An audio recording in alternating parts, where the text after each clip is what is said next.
Cerita hantu seram. Kehidupan kita bergantung kepada pegangan masing-masing di dalam mencapai kebahagiaan hidup kita di muka bumi ini.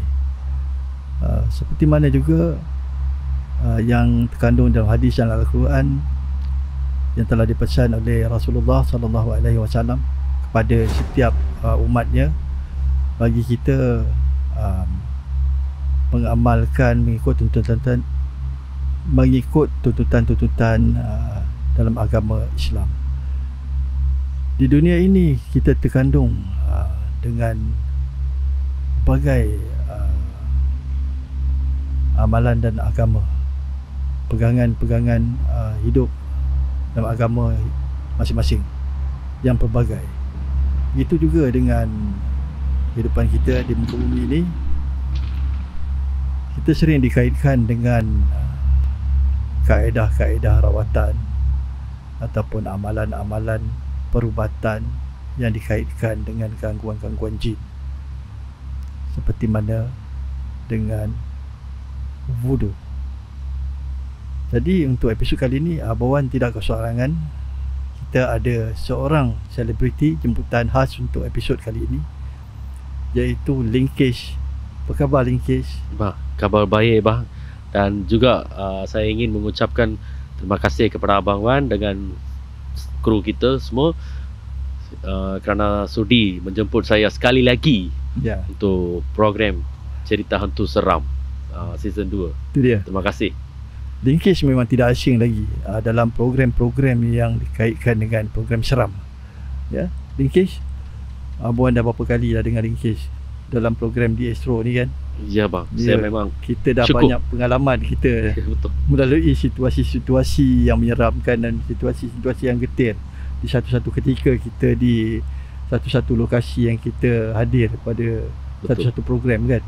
Jadi apa yang boleh Linkage kongsikan kepada peminat-peminat program Cerita Hantu Seram musim yang kedua ini di Shock Podcast? boleh bang. Kebelakangan ini saya terima beberapa permintaan daripada producer kita, selain daripada cerita Nusantara, Southeast Asia kan, Asia Tenggara ni, selain daripada cerita-cerita yang misteri di kawasan Asia Tenggara, kenapa kita tak pergi luar negara, macam cerita Europe ke, sebelah Australia ke, atau Amerika ke. So bila saya buat searching ni, kebanyakan cerita seram ataupun cerita misteri ni kita boleh tonton dalam wayang, sebab most of cerita seram ni sudah dijadikan movie, sudah dijadikan sebagai filem. So setiap penyelidikan, research kita ni akan serupa macam filem. So orang kata apa, tak ada benda yang baru kita nak sampaikan kepada audience kita yang tengah tunggu cerita hantu seram ni. So setiap kali saya buat penyelidikan ni, saya dapat tahu benda baru, tapi benda tu bukan dia orang kata apa, dia penuh dalam kandungan. So kita kena skip. So macam itulah setiap kali saya buat research, akhirnya saya terjumpa juga satu perkataan voodoo. Voodoo ni saya dapat perkataan ni daripada Afrika. Sana orang ada orang boleh panggil dia jin ke, ataupun saka ke, penunggu ke, ataupun apa je lah. Saya pun tak faham lah kenapa dia orang panggil itu voodoo. Dia orang ada satu persembahan, pemujaan, Zeng Beto. Dalam puak, ada satu puak yang mengamalkan pemujaan ataupun satu peristiwa. Dia orang buat satu upacara. So satu kampung akan buat perkumpulan. Lepas tu dia orang ada satu patung. Patung tu kadang-kadang dia orang berbuat daripada kayu ataupun bamboo stick. Dia orang buat patung tu. Lepas tu patung tu memang tak ada bateri, tak ada mesin, apa pun tak ada enjin ke apa, tak ada. Sekadar patung saja. Ya, sekadar patung saja. Dengan tengah padang tu dia orang letak. Lepas tu dia orang adalah barang-barang lain yang macam nak buat pemujaan, nak buat orang kata nak invite, nak jemput saka ke, voodoo ke. jin ke. So lepas dia orang baca, lepas tu dia orang start nyanyi dalam bahasa mereka, dan dia orang juga happy, dia orang juga gembira, seolah-olah dia orang nak wudu tu datang merasuki patung tu. Lepas tu saya nampak dalam video tu patung tu boleh gerak dia punya tangan dan memulakan main muzik, tapi tanpa apa-apa teknologi. Patung boleh ya, bergerak. patung. So orang pernah buat research benda ni betul ke ni, ataupun orang hanya nak nak tunjuk persembahan ke apa tak. Ni memang dia orang ada upacara ataupun pemujaan. So patung tu boleh gerak tanpa sebarang support, enjin ke, teknologi ke, atau manusia yang buat macam wayang kulit ke, tak ada apa pun. Dia sendiri boleh gerak. Dan lepas tu dia orang pelepah kelapa. Okey, daun pelepah kelapa. iya. So dia orang ada macam, dia orang buat macam bumbung. Dia orang buat macam bumbung, dia orang letak atas patung tu yang tengah gerak tu. Lepas tu dia orang baca Macam mentera mentera lah. anything dia orang buat pemujaan. Benda tu boleh naik terapung, dia boleh nari juga. Patung tadi tu. Ya. So daun kelapa tu, pelapa kelapa tu, bila dia berputar-putar, nampak macam satu rumah lah. Rumah tu berterapung. Okey, yang lagi misteri itulah, yang tadi ada patung kan di bawah tu, yang bawah bumbung tu. Bawah bumbung yang dibuat Dia pun terapung. kelapa tu. Patung tu pun terapung.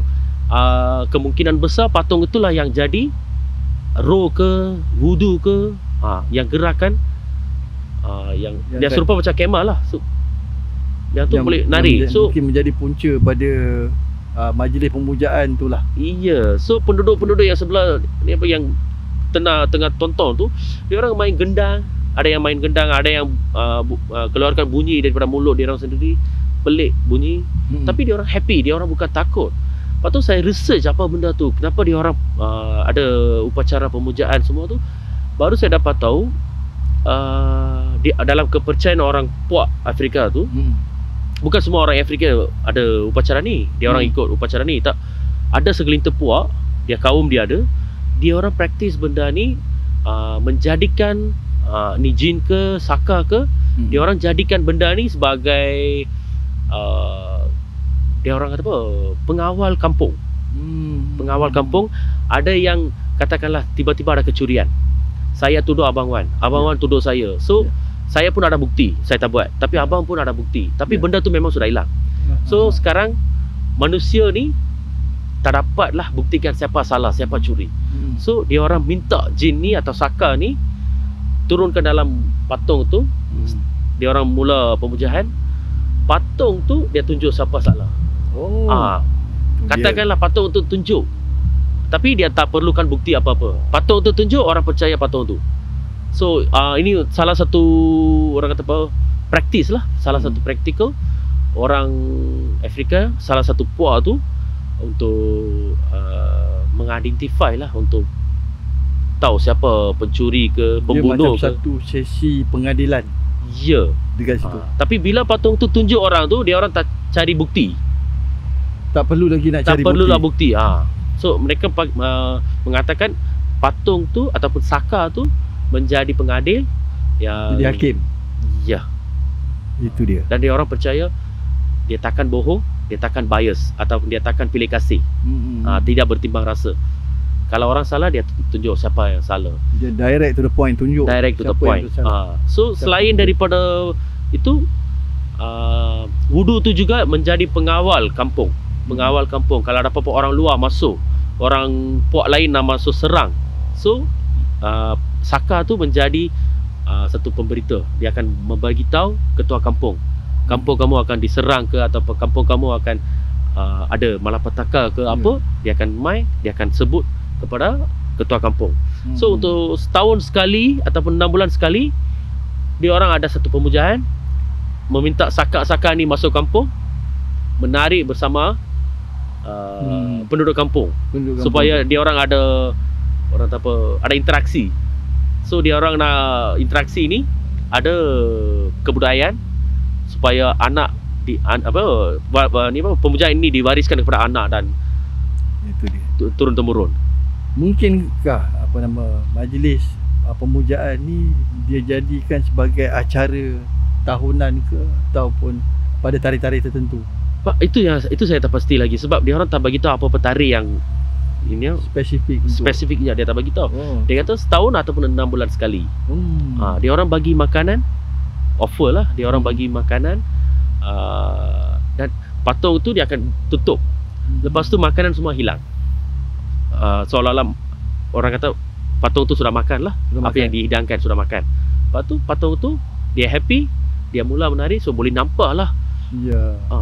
Benda tu boleh terapung, boleh berpusing-pusing dan nampak cantik juga sebab dia pelepah kelapa kan, so dia nampak lah dia pergerakan dia dekat situ. Dia orang juga ada warnakan. Kalau dia katakanlah dia saka perempuan, dia warnakan warna lain, laki lain. Kalau budak-budak, saka yang budak-budak kecil, dia ada warna lain. So dia orang main gendang, orang buat dia keluarkan bunyi macam-macam bunyi. Ada yang juga yang berani dia boleh narik bersama dengan saka tu. So dia orang panggil Zeng Beto. Zeng Beto. So dia ada salah satu pemujaan wudu di perkampungan puak-puak tertentu lah di Afrika. Wudu ni dikaitkan dengan negara Afrika. Ya, Afrika. Kan? Dan saya pernah bekerja dan pernah berinteraksi dengan orang Afrika di college saya semasa saya belajar. Ada seorang budak boleh nampak ada garisan di sebelah ni, pipi. Saya pernah tanya, ada beberapa puas saja dia akan mengamalkan upacara ni. Tapi upacara tu dia orang kata kalau benda tu duduk dalam badan, dia orang tak boleh keluar daripada negara. Dia kena dalam berapa halaman kampung saja dia orang boleh tinggal. Luar kampung tu dia orang bahaya, dia orang tak boleh tinggal. Dia bahaya untuk nyawa. So untuk mengeluarkan wudu tu daripada badan, dia ada upacara, dia akan baca, dia ada pisau dia tertentu, dia akan baca, lepas tu dia akan iris sini. Ada jampi-jampi supaya wudu tu keluar daripada badan. Orang tu dia keluar daripada, orang kata macam agreement lah, dia boleh keluar daripada luar negara. Perjanjian. Iya, perjanjian. So dia orang kata orang yang ada wudu tu tak boleh naik kapal terbang. Sampai kapal terbang tak boleh keluar daripada airport. Pantang larang dia lah. Iya. Tapi saya tak pastilah ini cerita ni benar ataupun tidak. Benar ke, kesahihan. Betapa tulen dia punya fakta, itu saya tak pasti. Tapi inilah benda yang saya dapat tahu daripada benda Zeng Beto ni. Tapi bagaimana yang Ringkes ceritakan tadi, Abang pernah dengar juga sebenarnya. Tapi Abang tak pasti wudu ni bagaimana kesahihan, sejauh mana dia punya kesahihan upacara tu. Sebab apa? Dia ni ada bermacam-macam dikaitkan dengan wudu sebenarnya. Ada juga yang dikaitkan dengan sumpahan, contoh dia. Lepas tu perjanjian yang berkait dengan amalan untuk penjagaan seluruh penduduk di setempat dekat situ. Sebagaimana juga yang kita percaya, masyarakat kita dulu pun ada kepercayaan dan amalan-amalan mereka yang dikaitkan sebagaimana yang dilakukan oleh masyarakat di Afrika Selatan sana. Contohnya upacara ada satu puak yang di Indonesia, contoh dia dia orang selalu membuatkan upacara pemujaan tu di tepi-tepi pantai. Dia ada upacara tarian, nyanyian, ada dalam satu nada yang berlainan lah, dengan lirik dia yang agak pelik lah sebenarnya. Tapi itu sebenarnya satu amalan mereka, pemujaan untuk menjaga keselamatan penduduk kampung persekitaran di situ sebenarnya, untuk mengelakkan dia orang daripada dilanda musibah. Contoh dia laut ni tadi akan makan nyawa orang dekat situ, kiranya dia orang tak membuat upacara tu lagi. Sama juga dengan upacara Zeng Beto tadi. Itu sama juga. Dan satu lagi yang berkait dengan sawah bendang, orang dulu-dulu lah yang kita kaitkan ni. Jadi dia orang ada satu upacara yang berkait dengan, contoh dia ada dewa-dewi yang menjaga keharmonian penduduk situ dengan jaga cuaca dekat situ, supaya tumbuh-tumbuhan padi yang dia orang tanam tadi akan menghasilkan benda yang baik lah maksudnya. Itu ada pantang larang dia, dan ada pula upacara-upacara dia yang bermacam-macam lah yang abang dengarkan sebelum ini. Selanjutan daripada research ni kan, penyelidikan tentang Zeng Beto ni, pengamalan wudu ni, saya dapatlah satu lagi cabang yang boleh tahu. Dulu masa dululah, sebelum civilization, orang kata apa civilization ke atau modernization, sebelum British campur masuk dalam semua kerajaan. So memanglah setiap kaum tu setiap ada tanah sendiri, dia ada tradisi dia sendiri. So di South orang kata apa, India Selatan, tak pastilah dia kawasan tepat yang mana, tak terperinci, tapi dia orang kata India Selatan ada satu upacara di mana katakan seorang tu dibunuh ataupun meninggal tanpa sebarang identiti. Katakanlah dia dibunuh tapi tak tahu dibunuh oleh siapa. Tiba-tiba katakanlah dia kepala dia dipenggal tapi tak tahu macam mana dia boleh mati. So untuk identify, untuk nak dapat tahukan punca kematian tu, ada satu upacara dia akan baca doa, ada upacara, dia akan menggali semua badan tu, dia akan baca supaya roh kepunyaan badan tu akan sampai dan akan menceritakan semua kejadian sebelum dia mati. Tapi saya belum orang kata apa, meneliti lagi butiran tu. Tapi saya baru start research benda tu. So mungkinlah dengan Abang Wan, dengan episod-episod yang akan datang, mungkin saya boleh share, sebab pelik kan. Panjang tu, sebab dia huraian dia sebenarnya bukan satu perkara, dia mungkin ada berkait dengan benda-benda lain lagi. Iya betul, lagi kita tak boleh, orang kata apa, kita tak boleh imaginasi, kita tak boleh kata lah macam apa yang kita tahu tu, kita tak boleh tokoh tambah dan menceritakan supaya orang dapat nak tengok ataupun kita nak naikkan TRP ke tak. Kita kena buat research, kita kena buktikan, kita juga kena memberikan maklumat yang tepat supaya di kalangan audience kita ni ada juga yang minat buat paramedic. Dia orang ada minat nak buat research. So kalau kita bagi orang kata apa, informasi yang tak tepat, nanti dia akan bawa mereka tempat yang dia orang tak pasti, dia orang tak jumpa maklumat yang betul. Dia boleh menyesatkan. Iya betul. So kita buat research dulu, nanti dalam episod yang akan datang saya akan share benda ni, membangunkan orang yang mati dengan roh yang kepunyaan badan tu, tuan badan tu, dia menceritakan apa yang terjadi. Dan kalaulah dia dianiai, dikhianati ataupun dibunuh dengan tujuan yang niat yang tak baik, dia akan tunjuk siapa tu supaya orang kampung tu bagi hukuman. Tapi upacara tu tak tahulah, bagi kita belum dapat kesahihan dia. Iya, tapi masih ada ke tak ada kita tak pasti. Tapi zaman dulu tu memang ada. Itu lah dia. Iya. Satu perkongsian yang menarik daripada Ringkis tentang apa yang abang kaitkan tadi dengan tajuk voodoo. Ya Ringkis, sebenarnya kalau kita nak berbalik kepada kepercayaan masyarakat ni, dia ada bermacam-macam sebenarnya. Ya betul. Amalan, kepercayaan kan, budaya dia dah dibudayakan sejak zaman berzaman kepada datuk nenek moyang kita kan. Jadi masing-masing kaum ada masing-masing punya bawakan yang tersendiri lah, dengan keunikan dia, sebab benda tu berkait rapat dengan benda-benda halus. Contoh dia ada yang macam cerita tadi, umpamanya dia berkait dengan seruan roh yang tidak aman. Ya betul. Itu kait dengan dia. Jadi ada juga yang dikaitkan dengan jin. Yang itu antara dia lah. Tapi itu satu perkongsian yang menarik lah daripada Ringkis. Ya Ringkis, jadi kalau nak disimpulkan benda tu, satu benda yang kepada orang Islam, satu benda yang syirik dan munafik, betul lah, kan. Jadi apa pesanan akhir untuk Ringkis kepada peminat-peminat kat luar sana, bagi mereka yang cuba untuk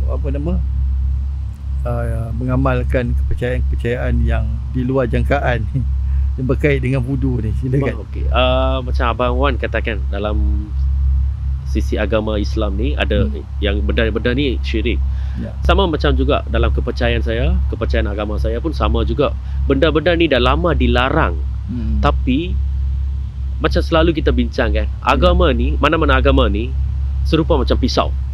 Mana-mana agama ni serupa macam pisau. Pisau ni dia punya ciri-cirinya dia tajam. Okey, dia memang tajam. Tapi isu di sini adalah siapa yang pegang pisau tu. Kalau doktor pegang, dia selamatkan nyawa. Kalau pembunuh pegang, dia ambil nyawa. So agama ni serupa macam pisau. So dalam semua agama ni ada benda yang dilarang, tapi masih ada kesalahan berlaku sebab orang tak ikuti apa yang disuruh oleh agama. Itu je. So dalam kepercayaan agama Hindu pun, dalam kepercayaan saya pun, ada juga benda yang macam syirik dalam Islam dilarang. Tapi macam tadi saya katakan, macam wudu ni, dan juga macam orang memanggil balik, masukkan roh yang meninggalkan jenazah tu, ada juga dilarang. Tapi ada juga yang cari orang kata shortcut untuk mencapai matlamat peribadi mereka. So manusia ni ada baik dan ada juga yang buruk. So setiap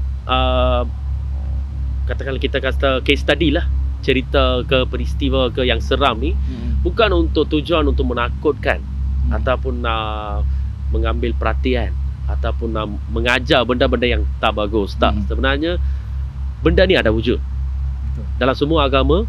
Walaupun kita semua agama ni mengutamakan kepercayaan kepada Tuhan, tapi juga semua agama ni ada sentuh sedikit isu ni, roh ke, hantu ke, ada jin ke, mesti ada sentuhan. Tak kira lah agama mana, so, mesti ada. So maksudnya benda ni memang salah satu orang kata apa, blessing lah, orang kata apa, di benda halus ni pun salah satu ciptaan Tuhan juga. So dia memang ada. So kita kena tahu supaya telefon ataupun kamera ke televisyen ke, ini semua teknologi yang dibuat oleh manusia. Benda-benda halus ni ciptaan daripada nature, ciptaan daripada alam sekitar ataupun Tuhan. Okay? Dia direct daripada Tuhan ataupun alam sekitar. So kita bolehlah luangkan masa belajar benda ni.